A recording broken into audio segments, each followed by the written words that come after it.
Hello, my name is Rose Riley, and I'm a member of the League of Women Voters of Washtenaw County. Welcome to our online candidate forum for the August 6th primary election. The League is a nonpartisan, nonprofit organization that promotes voter education and participation. And we host candidate forums to help voters make informed choices. Hello, my name is Paula Drummond, and I am the manager of the Adult Services Department at the Whitaker Road branch of the Ypsilanti District Library. Welcome to our online candidate forum for the Ypsilanti Township Supervisor in the August 6th primary election. The League and the Ypsilanti District Library are nonpartisan, nonprofit organizations that promote voter education and participation. And we host candidate forums to help voters make informed choices. Now, let's hear from the candidates. Good evening. My name is Sue Smerek, and I will moderate the forum this evening. It's my honor to introduce the two Democratic candidates in the primary election for the Ypsilanti Charter Township Supervisor, Brenda Stumbo and Alex Thomas. Thank you, candidates, for participating in this forum. We're now ready for your opening statement, Ms. Stumbo.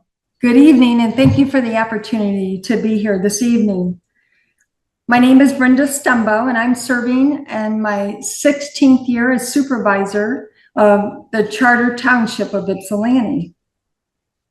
During my tenure as supervisor, we had the GM closing, we had the housing foreclosure, we had COVID. We lost 35% of our taxable value with all this economic tsunami that hit us, and then the health tsunami that hit us. It's through my experience and leadership. I was a previous clerk as well as a trustee. And working with a team of people with the community, we were able to navigate together. And now we're coming out stronger than ever, and we look forward to the next 4 years as your township supervisor. Thank you, Ms. Stumbo, and now Mr. Thomas. Hello, and I want to thank the League of Women Voters for this opportunity to speak to the Ypsilanti Township voters and share my views on Ypsilanti Township.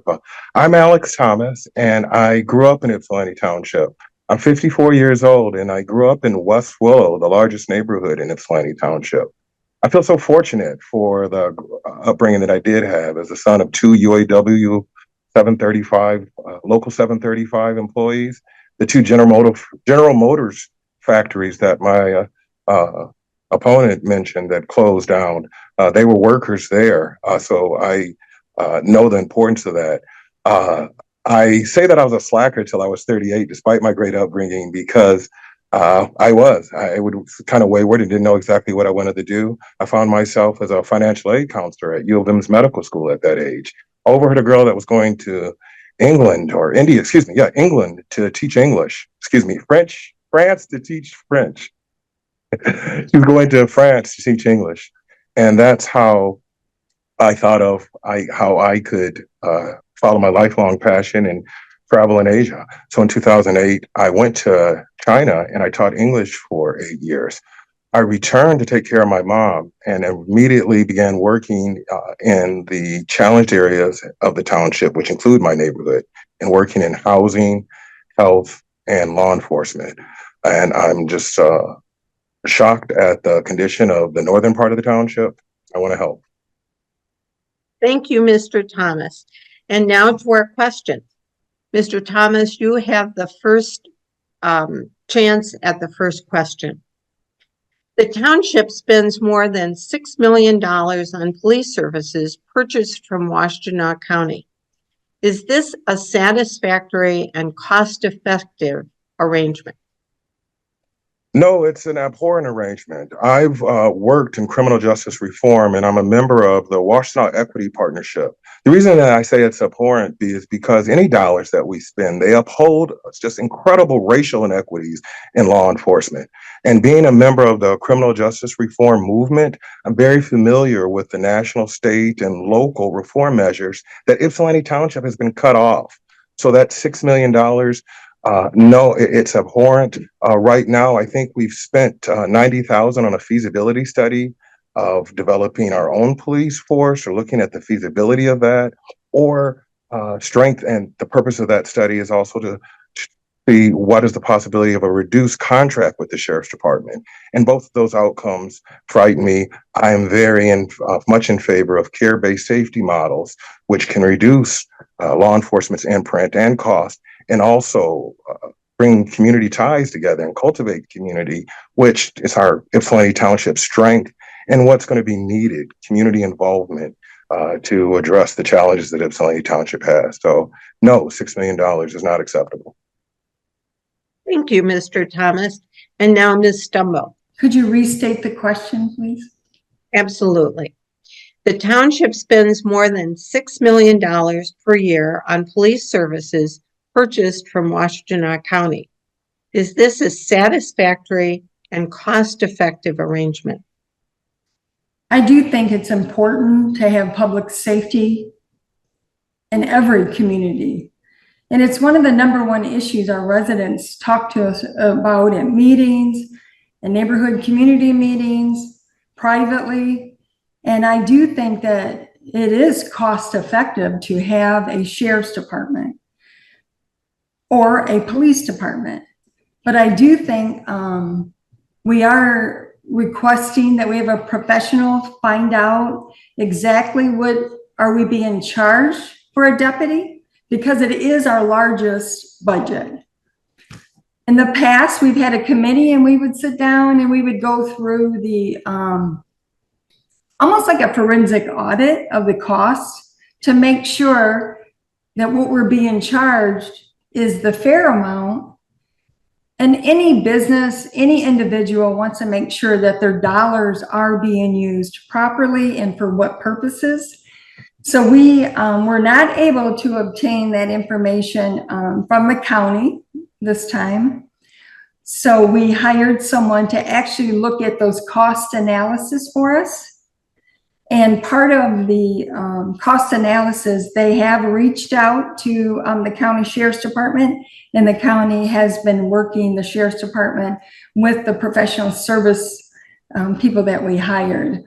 It's unfortunate that we had to do that, but I do think it's good to make sure if you're having a $6.9 million budget, that it's cost effective. It's not our money, it's taxpayers' money. Thank you, Ms. Stumbo. And you're first at the next question.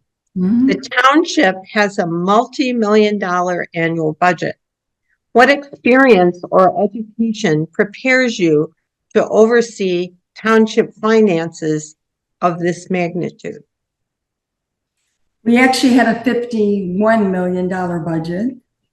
And what has prepared me for being supervisor is I was a trustee for 4 years, and I served as clerk for 16 years.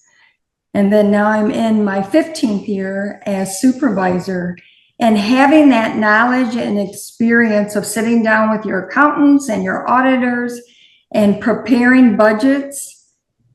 I actually do what's called a line item budget, and you will not find one anywhere. And it explains every line item in our budget. And so if you have a question, you can just go right to it, and there's a narrative that goes with it. Transparency is essential. And I can't overstate how important it is for people to know that this is the taxpayers' money. It's not our personal money. And we're here to provide services, public safety, garbage and rubbish, roads, bike paths, and recreation. So we operate the township, and we provide those services with the tax dollars that are collected. We have a AA- bond rating. We have a sufficient fund balance, and it's probably one of the things that helps us be more resilient through the very hard economic times, is that we manage our budget very well. I don't do it by myself, it takes a team. And I feel very confident in my ability to manage the budget for the township of Ypsilanti. Thank you, Ms. Stumbo. And now, Mr. Thomas, the same question. Yeah, I said in my opening statement that I traveled to Asia in 2008 and taught English for 8 years. Also in that experience, I began doing consulting because my clients were Asian business people that wanted to improve their English. So it was a great introduction into the global and Asian market. Uh, it gave me an incredible understanding of balance sheets in the corporate world and also seeing how Michigan and Southeastern Michigan plays in the national and global economy. But when I returned here in 2016, I immediately began volunteering in the neighborhood, and I connected also with a large nonprofit, Avalon Housing. And since 2017, I've been on the executive committee of Avalon Housing's board, and we are a nonprofit supportive housing organization, and we have over 28 properties in Ann Arbor and opening a new one in Washington. Excuse me, on Washington Street in Ypsilanti, in the city of Ypsilanti.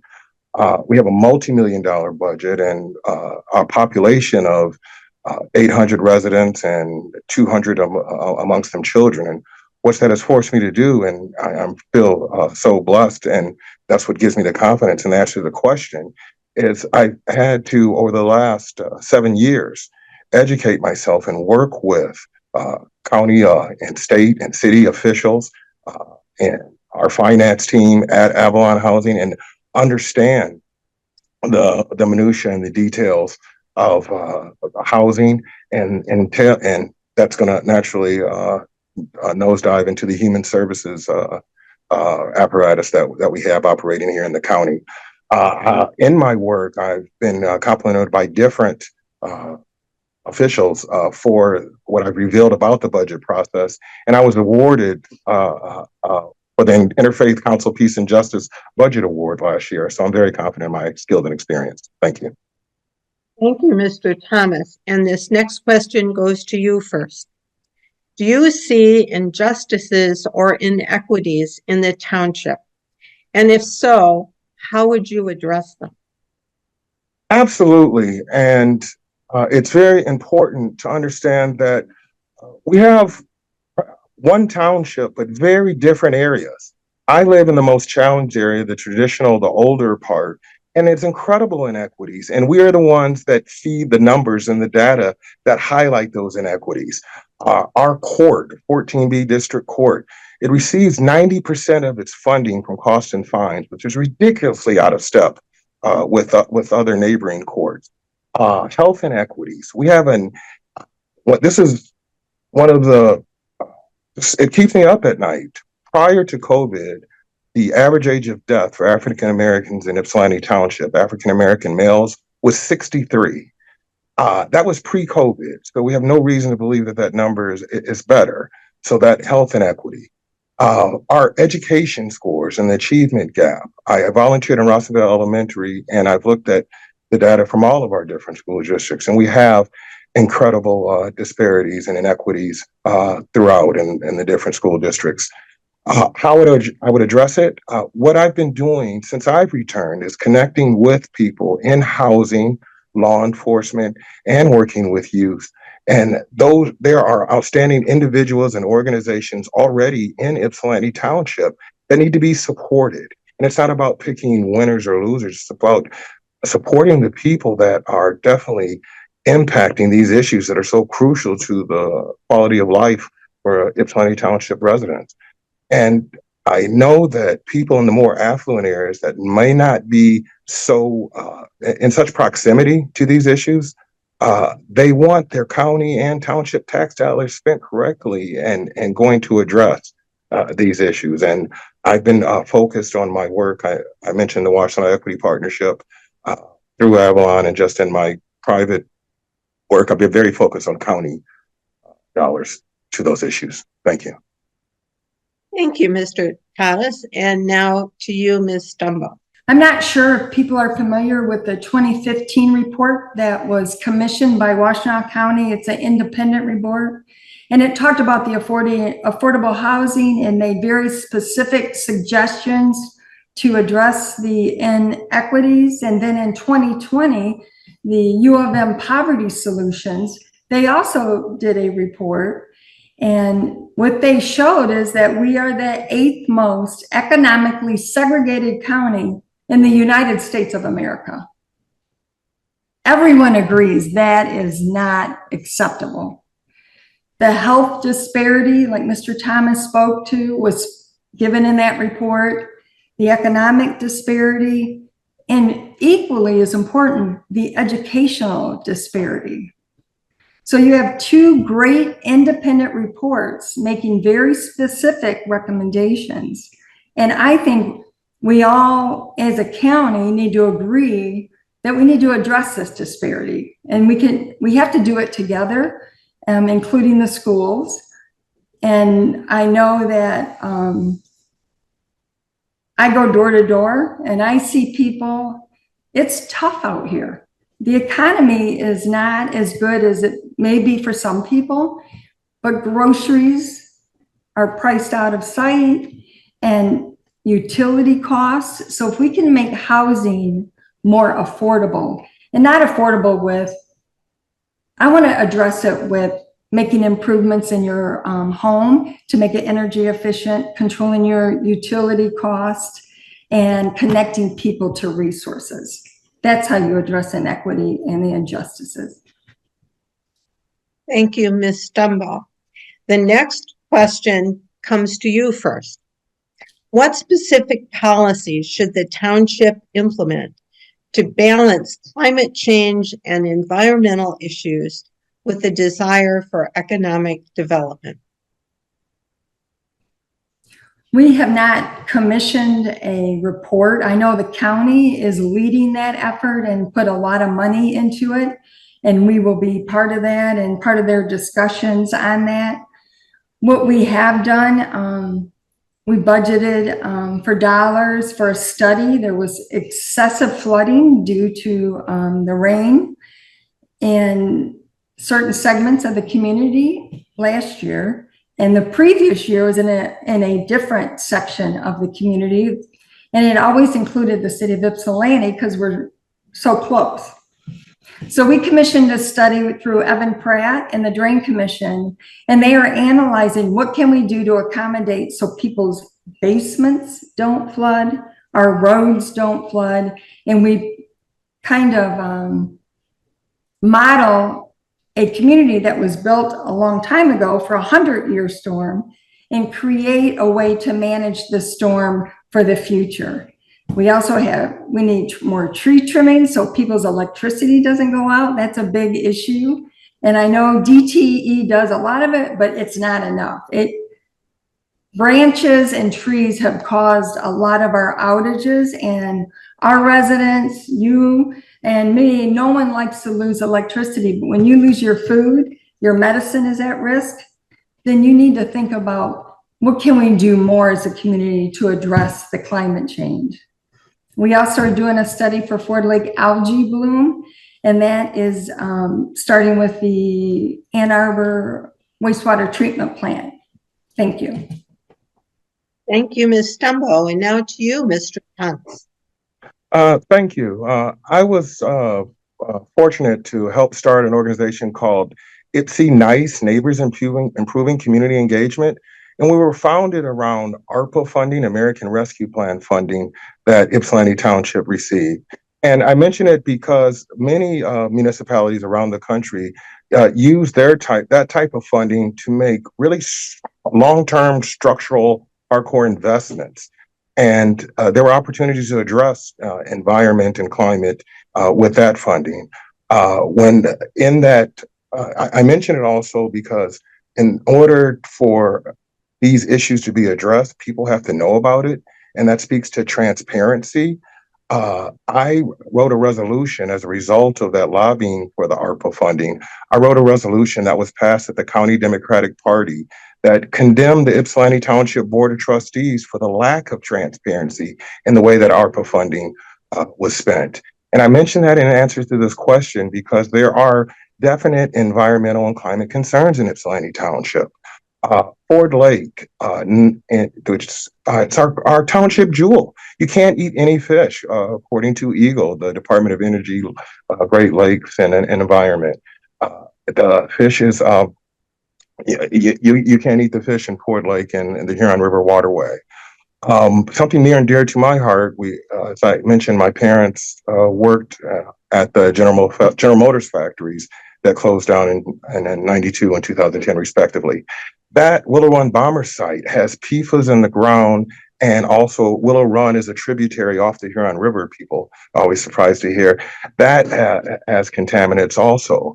And I think with more transparency and leadership, which is what I would provide, I would bring attention to those and bring the county and environmental community to partner with us and address that at the state and national level. And that will make us much more appealing to the business community also. Thank you.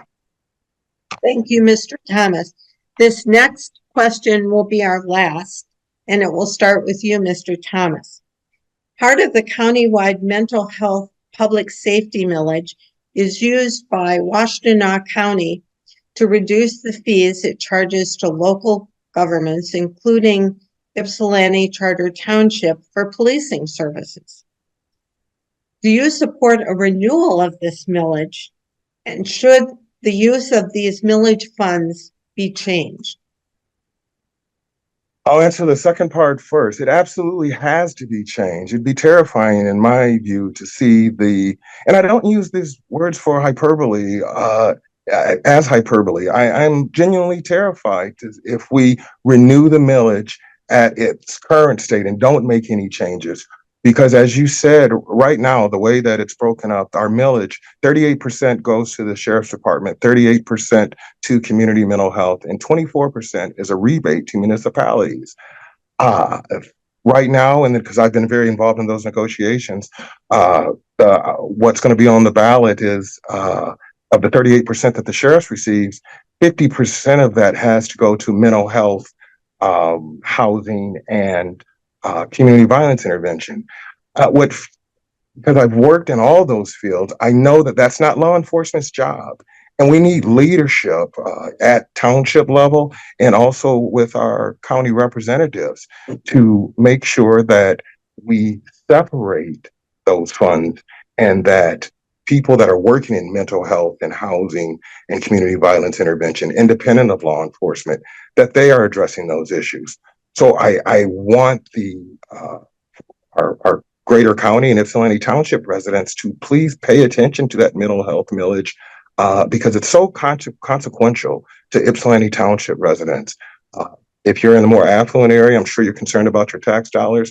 You're also concerned about the human cost and what's going on in the northern part of the township, where all of these issues that public safety and mental health, the public safety and mental health millage was meant to address. So I want to be clear, no, I do not support the current status, the current what's up for offer with the public safety mental health millage.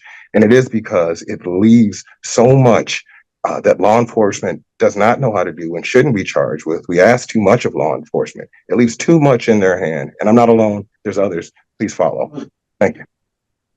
Thank you, Mr. Thomas. And now the same question to you, Ms. Stumbo. I have made it a habit not to get involved with telling voters what to do on county-wide millages. Our sheriff department is coming to the township and do a presentation, so we will hear more about it. But I do know that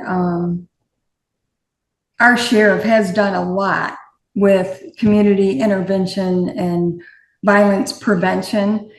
He's done it before there was actual millage for it. So I do think those are important part of the sheriff's department, but seeing how they use the money is very important. And that is what we have not seen as far as transparency. And I would like to, the opportunity as a voter, as a taxpayer, to see that. One of the reasons why we're trying to verify the cost of a deputy is to make sure they're giving $30,000 grants now. It started in 2023. towards the cost of a deputy. So it's really important that we know that cost and what the Sheriff's Department and the mental health, community mental health is spending their money on. I think those are fair questions of our residents. And to ask those questions, no one should be offended. And like Mr. Thomas said, just pay attention and be transparent in the presentations and information that is provided. Thank you. Thank you, candidates. It's now time for the closing statements. Ms. Stumbo, would you go first, please? I will. I just want to say that it's been such an honor and a pleasure to be an elected public servant for 36 years. I tell people I was 12 when I started, but it's really been an honor, and it's been challenging, but when you work together, you can pretty much accomplish any goal you choose. And I think our strength is our socioeconomic diversity. And we want people to thrive, and wherever they're at, we want them to thrive, plant their roots, and grow in Ypsilanti Township. I'm very proud that we hired a social worker to try to assist residents with connecting them to resources. There's millions and millions and millions of dollars in resources, but getting people connected is always the challenge. So I think that as we move forward, economic development with the new Aldi store coming and Culver's, we sold township land, we're reinvesting it into the older commercial districts so that everyone will start moving forward through those hard economic times, but we got to do it together. Thank you very much. Thank you, Ms. Stumbo, and now to you, Mr. Thomas. Thank you. I returned here to this area that I grew up in, Ypsilanti Township, in 2016. And as I said in my opening statement, here in West Willow, the largest neighborhood in Ypsilanti Township, and just north of Ford Lake. And West Willow, Apple Ridge, Sugarbrook, the areas north of Ford Lake, I working in those areas in housing and health and with youth, there's just a reality that can't be escaped, that we have all of these challenges. And that reality, because we have a lack of media, our newspaper has left, because we get media in a different way. I'm 54. I remember when we all watched the Channel 7 News and Bill Bonds in those days. We get our news differently now. People don't know that reality. So consequently, what I found out as a candidate and joining and being up close and being square in this political circle, that reality that I was working in and addressing these issues, the political circle is just oblivious to it. We have organizations and individuals that spout numbers and favorable rhetoric, but it's so detached from the reality. We don't have a 24-hour shelter here or immediate emergency shelter in Washtenaw County. It takes 6 months to get into the Lana Center. There's incredible challenges throughout. People need to pay attention. I'm going to address them for real. Thank you. Thank you, Mr. Thomas, and thank you, candidates, for participating in this valuable forum. And now Paula Drummond will offer our closing remark. Thank you. The League and the Ypsilanti District Library thank the candidates and volunteers who participated in this forum and community members who submitted questions. Please urge others to view our forums. Most importantly, please vote in the August 6th primary election, either by absentee ballot or in person. The League thanks the candidates and volunteers who participated in today's forum and the community members who submitted questions. Please urge others to view our forums. Most importantly, please vote in the August 6th primary election, whether by absentee ballot or in person.